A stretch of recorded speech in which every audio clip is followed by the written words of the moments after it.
number 3, good evening. Good evening, sir. May gamay lang ako nga pamangkot sa mo. Ano ang favorite mo nga subject sa inyong nga eskwelahan? GMRC. GMRC, which means?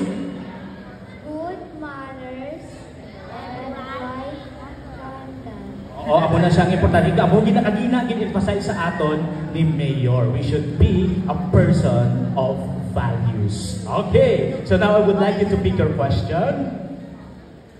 Alright, and your question is, what important lesson have you learned so far from joining Little Miss Sablon 2025? Ano ang importante nga leksyon ang imo natun-an sa pag-entra sa Little Miss Sablon 2025? Again, what important lesson have you learned so far from joining Little Miss Sablon 2025? Ano ang importante nga leksyon ang imo natun-an sa pag-entra sa Little Miss Sablon 2025? I've learned that it's important to be confident and believe in myself. I also learned that working hard and being kind to others can help me achieve my goals.